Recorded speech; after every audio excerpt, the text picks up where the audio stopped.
Hello everyone, welcome to R Focus media. అందరికీ స్వాతంత్ర దినోత్సవ శుభాకాంక్షలు. నిన్న పులివెందుల ఫలితాలు వెలువడిన తర్వాత టీడీపీ అఖండ విజయం సాధించింది. వైఎస్ఆర్సీపీ డిపాజిట్లు కూడా కోల్పోయింది. అసలు ఎందుకు టీడీపీ అంత మెజారిటీతో గెలిచింది, వైఎస్ఆర్ కాంగ్రెస్ పార్టీ ఎందుకు డిపాజిట్లు కూడా కోల్పోయింది అనేది వీడియో ఎక్స్ప్లెయిన్ చేస్తా. నిజంగా జగన్మోహన్ రెడ్డి గారు అడ్డా అని చెప్పి ఎవరైతే మాట్లాడారో, జగన్మోహన్ రెడ్డి గారు అడ్డా అని చెప్పేసి ఎంతమంది అయితే వైఎస్ఆర్ కాంగ్రెస్ పార్టీకి చెందిన వాళ్ళు ట్విట్టర్లో కావచ్చు, మన సోషల్ మీడియాలో కావచ్చు, అడ్డా ఇక్కడ ఎవరు వచ్చినా సరే కూడా ఏం చేయలేరని చెప్పి ఎవరైతే మాట్లాడారో వాళ్ళందరూ ఫస్ట్ తెలుసుకోవాల్సింది ఏంటంటే, ఎవరు అడ్డా అయినా సరే కూడా మనం ఒకరికి మంచి చేస్తేనే అది అడ్డా అయినా బయటన్నా ఏడన్నా మనకి మన మీద ప్రేమ కావచ్చు, అభిమానం కావచ్చు, ఏమైనా చూపిస్తారు. మన అడ్డా అని చెప్పేసి ఏం చేసినా మనం నడుస్తుంది అనుకుంటే ఈ విధంగా రిజల్ట్లు అయితే ఉంటాయి. నేను అది అంటే అది మీరు ఎట్లా అర్థం చేసుకుంటే అట్లా, నేను ఇంక దాన్ని విప్పి చెప్పే అవసరం లేదని చెప్పి నేను అనుకుంటున్నా. ఎందుకంటే 30 ఏళ్ళ తర్వాత టీడీపీ ఆ గెలుపు కూడా మామూలుగా అసలు డిపాజిట్ కూడా లేవు, అంత ఘోరంగా ఓడిపోయిందని ఎవరు ఎక్స్పెక్ట్ కూడా చేయలేదు. అసలు టీడీపీ గెలుస్తుందని ఫస్ట్ నుంచి అందరికీ హోప్ ఉంది, నమ్మకం ఉంది. టీడీపీ కార్యకర్తలకు కావచ్చు, ఈవెన్ పులివెందుల ప్రజలకు కూడా వాళ్ళ క్లారిటీ ఉంది టీడీపీకి ఈసారి గెలుస్తుందని చెప్పి. ఇన్ని రోజులు ఏకగ్రీవాలు చేసి వీళ్ళకి నచ్చిన లీడర్ని పెట్టేసి వీడియో జడ్పీటీసీ అన్నకాడికి ఏదైతే చేసిరో దాని నుంచి బయటికి రావాలి ఎట్లయినా సరే. కూడా పులివెందులు కూడా అంటే అప్పుడెప్పుడో అట్లుంది కదా, ఇప్పుడు మేము ఎందుకు అట్లా చేయాలి, ఆ ఏకగ్రీవం మేము ఎందుకు ఎన్నుకోవాలని చెప్పేసి ప్రజలు ఇదంతా ప్రజల క్లారిటీతో ఓటేసినందుకే ఈ మార్పులు, ఈ ఏదైతే మెరకిల్స్ జరిగినాయో మొత్తం పులివెందుల ప్రజలకే వెళ్తుంది క్రెడిట్ అంతా.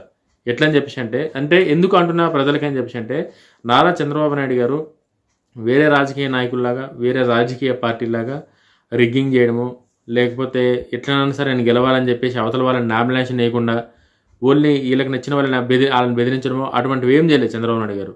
ఎంతమంది అయితే నామినేషన్ వేయాలనుకున్నారో అంతమంది వేసిరు, వాళ్ళకి పడ్డవుట్లు వాళ్ళకి పడ్డాయి. టీడీపీ నుంచి ఎవరైతే నిలబడారు వాళ్ళు నిలబడ్డారు, వైఎస్ఆర్ కాంగ్రెస్ పార్టీ నుంచి ఎవరైతే నిలబడారు వాళ్ళు నిలబడ్డారు. వైఎస్ఆర్సీ కాంగ్రెస్ పార్టీ ఇంత ఘోరంగా ఓడిపోవడానికి మెయిన్ రీజన్ ఏంటంటే, ప్రజలకి వైఎస్ఆర్ కాంగ్రెస్ పార్టీ పైన నాయకుల పైన నమ్మకం లేకపోవడం. అది ఆంధ్రప్రదేశ్ ప్రజలకు మొన్న ఎలక్షన్లో డిసైడ్ అయింది, 11 సీట్లు వచ్చినాయి. ఇప్పుడు జడ్పీటీసీ పులివెందులకు వచ్చేసరికి పులివెందు ప్రజలకు కూడా వైఎస్ఆర్ కాంగ్రెస్ పార్టీ మీద నమ్మకం లేదు.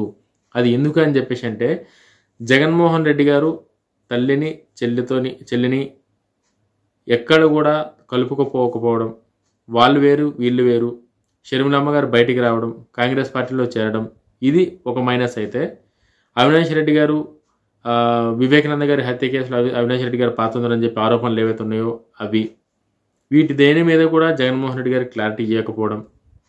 ఇప్పుడు ఎంతసేపు వచ్చి చంద్రబాబు నాయుడు గారిని 4 మాటలు అనేసేయాలి, చంద్రబాబు నాయుడు గారికి బురద రాసేసుకోవాలని చెప్పేసి అనడం, లేదంటే ఏదో పర్యటనలు చేసుకోవడం తప్ప పులివెందు ప్రజలకు ఏం కావాలి, పులివెందు ప్రజలు ఇక్కడున్న నాయకుల నుంచి ఏం కోరుకుంటున్నారు.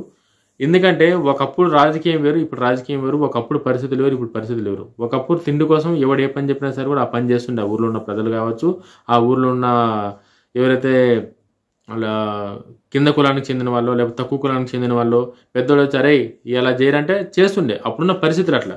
బట్ ఇప్పుడు కాలం మారింది, టెక్నాలజీ మారింది, ప్రజలు మారారు. ఇప్పుడు ఏ కులం ఏ ఇదని కాకుండా ప్రతి ఒక్కరూ ఆత్మగౌరవంగా బతకాలని అనుకునే ప్రయత్నంలో ఉన్నారు. ప్రతి ఒక్కరు ఎవరు కాళ్ళే బాస్. అది కులాలు మర్యాదలు అనేది క్యాస్ట్ని బట్టి కాదు, మనుషులను బట్టి వస్తాయి. ఇది నేను నమ్ముతా. ఎవరైనా నీకు మర్యాద ఇస్తున్నంటే నీ క్యారెక్టరు నీ గుణంను బట్టి నీకు మర్యాద ఇస్తారు తప్ప నీ క్యాస్ట్ని చూసి అయితే ఎవరు మర్యాద ఇయ్యరు. ఇది ఎవరు అవునన్నా కాదన్నా వాస్తవం. ఇప్పుడు ఆ జమానాలాగా ఏదో బెదిరిద్దాం భయపెడదాం మనం చెప్పినట్టు ఇది చేసుకుందాం అంటే అది నడవదు. ఇప్పుడు కాలం మారింది.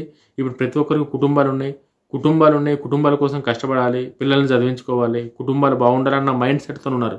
అది పులివెందుల లేకపోతే ఇంక వేరే దగ్గర ఎక్కడైనా సరే అన్ని లొకేషన్లో అదే ఉంది ప్రజెంట్. అవన్నీ కాదనుకొని నేను కొట్లాటకి పోతా, నరకనీకి పోతా, సంపనీకి పోతా అని చెప్పి అవన్నీ బంద్ అయిపోయినాయి. అవి వేరే ఎవరి కోసమో కుటుంబాన్ని ఆగం చేసే పరిస్థితిలో ఇప్పుడు ఏ కుటుంబ పెద్ద లేడు. ఇది తెలుగు రాష్ట్రాల్లో ప్రజెంట్ నడుస్తుంది. ఇది ఎక్కడైనా పోయి ఏదైనా పని చేసుకొని పిల్లలు మంచిగా చదివించుకుందాం, మనం మంచిగా ఉందాం, ఏదో ఉన్నకాడికి తిందకాడికి ఉందాం తప్ప అన్న మైండ్ సెట్తో ఉన్నారు తప్ప మందు కోసమో బిర్యానీ కోసమో లేకపోతే కొంచెం డబ్బుల కోసమో ఏ పని చేయకుండా ఇట్లా వాళ్ళ మీదకి పోతే ఇళ్ళ మీదకు అనే సంస్కృతి లేదు ఇప్పుడు.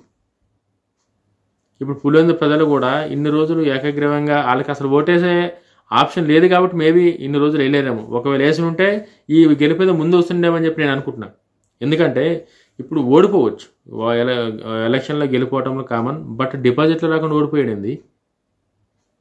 అడ్డా అని చెప్పిన దగ్గర డిపాజిట్లు కూడా రాకుండా 650 ఓట్లు 680 ఓట్లు రావడం ఏంది? అంటే టీడీపీ పులివెందులకి నీళ్ళిచ్చిన సంగతి మనందరికీ తెలిసిందే. టీడీపీ పార్టీ పులివెందులకు నీళ్ళు వచ్చినాయంటే అది టీడీపీ పార్టీ అని చెప్పి అక్కడ ప్రజలు గ్రహించినట్టున్నారు. చంద్రబాబు నాయుడు గారి మీద, లోకేష్ గారి మీద, పవన్ కళ్యాణ్ గారి మీద, ఆ నాయకత్వం మీద నమ్మకం అంతే. ఎందుకంటే ఈ రాయలసీమకి ఏదైనా తీసుకురావాలి అని చెప్పేసానంటే అది చంద్రబాబు నాయుడు గారితోనే సాధ్యమని అక్కడున్న ప్రజలు డిసైడ్ అయిన తర్వాతనే ఈ ఓట్లు వేయడం కానీ, ఈ ఫలితాలు రావడం కానీ, ఫలితాల్లో టీడీపీ గెలవడం కానీ ఆ ప్రజలు డిసైడ్ అయిన తర్వాతనే. ఎందుకంటే అక్కడున్న కుటుంబాలు బాగుపడాలి అని చెప్పంటే ఇప్పుడు కియా ఉంది అనంతపూర్లో, అది ఎట్లుంది అసలు అది?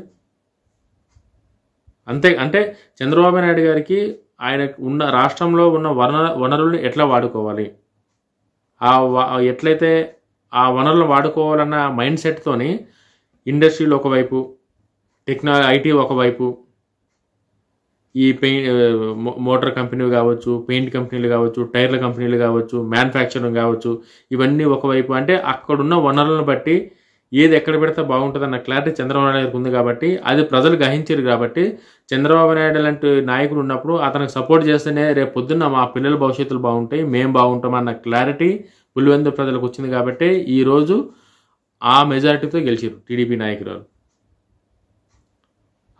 చంద్రబాబు నాయుడు గారు చెప్పినా కదా ఇంతకుముందు, చంద్రబాబు నాయుడు గారు ఆరేళ్ళకి బెదిరించి ఓట్లు వేయించుకోలేదు. చంద్రబాబు నాయుడుకి రాదు అట్లా. చంద్రబాబు నాయుడు గారు 40 ఏళ్ళ నుంచి రాజకీయాలు ఉన్నా సరే కూడా నిజాయితీ, ఆయన ఓడిపోయినా సరే కూడా నిజాయితీ రాజకీయాలు చేసిన తప్ప గెలుపు కోసమో లేకపోతే ఇంకా పంతం కోసమో దిగజారి రాజకీయాలు మాత్రం చంద్రబాబు నాయుడు గారు చేయలేదు, చెయ్యరు కూడా. అది పులివెందు ప్రజలకి క్లారిటీ వచ్చింది. వైఎస్ జగన్మోహన్ రెడ్డి గారు ఫస్ట్ మా గురించి ప్రజలు ఏమనుకుంటారో అని ఆలోచించకుండా వైనాట్ కుప్పం, వైనాట్ 175 అని చెప్పి నోటికి ఏదొస్తుంది వాళ్ళకి అనిపించింది మాట్లాడారు తప్ప ప్రజల సమస్యల కోసం కానీ, నియోజకవర్గం కోసం, ఇప్పుడు ఈ పులివెందుల కోసం కావచ్చు, ఆ ఒంటిమిట్టి కావచ్చు, అక్కడ ప్రజల అవసరాలు ఏంది, వాళ్ళకి ఏం కావాలి, వాళ్ళకి ఏం చేస్తే నేను నచ్చుతా, నేను ఏం చేస్తే నా పార్టీ కోటేస్తారన్న ఆలోచన ఎక్కడ కూడా లేకుండా కుప్పంలో చంద్రబాబు నాయుడు ఓడిపోతారు, చంద్రబాబు నాయుడు గారికి వయసు అయిపోయింది, ఈ పనికిరన్ని మాటలన్నీ మాట్లాడితే ప్రజలు యాక్సెప్ట్ చేయరు. ఇప్పటికన్నా సరే కూడా ఎందుకు ఓడిపోయినాం, మనం ప్రెస్ మీట్ ముంగడికి వచ్చి ఏం మాట్లాడుతున్నాం, అసలు మనం ఏం మాట్లాడాలి, మన పార్టీ ఎజెండా అయ్యింది, ప్రజలకు మనం ఏం చేయాలనుకుంటున్నాం, ఇవి చెప్తే ప్రజలు ఏమన్నా ఆలోచిస్తారేమో తప్ప చంద్రబాబు నాయుడు గారినో, పవన్ కళ్యాణ్ గారినో, లోకేష్ గారినో నోరుంది కదా అని ఇష్టాస్తరంగా తిడితే ఇగో రిజల్ట్ ఇట్లుంటాయి. దేనికి ఓడిపోయారు అని చెప్పేసి అంటే ఇందుకే ఓడిపోయారు. నిన్న జగన్మోహన్ రెడ్డి గారు మొన్న ప్రెస్ మీట్ పెట్టారు. ప్రెస్ మీట్లో ఏం మాట్లాడారు, చంద్రబాబు నాయుడు గారు కృష్ణారామ ఉండాల్సింది, లేకపోతే నరకానికి పోతానని చెప్పేసి. అదా పులివెందుల ప్రజలకు కావాల్సింది? చంద్రబాబు నాయుడు గారు స్వర్గానికి పోతారు, నరకానికి పోతారు అన్నదా పులివెందుల ప్రజలకు కావాల్సింది? ఆయన కృష్ణారామ అనుకుంటే ఎందుకు, స్వర్గానికి పోతే ఎందుకు, నరకానికి పోతే ఎందుకు? అక్కడ ప్రజలకి ఏం కావాలో, మీరు గెలిస్తే ప్రజలకి ఏం చేస్తారో అని చెప్పకుండా ఇవన్నీ మాట్లాడితే మీకు ఎందుకు ఓటేస్తారు? ఇంకా నాకు తెలిసి పులివెందుల ప్రజలకు కూడా క్లారిటీ వచ్చింది ఏంటంటే జగన్మోహన్ రెడ్డి గారు ఉంటే అభివృద్ధి కార్యక్రమాలు ఏవి కూడా కాదు, ఇంకా పులివెందులు అనేది అట్లా పేరుకే పులివెందులు తప్ప ఇంకా ఏముండదని చెప్పి డిసైడ్ అయిన తర్వాతనే టీడీపీ కోటేసి అభివృద్ధిని కొనుక్కున్నారని చెప్పేసి నేను అనుకుంటున్నా.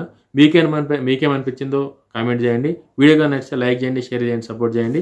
జై హింద్.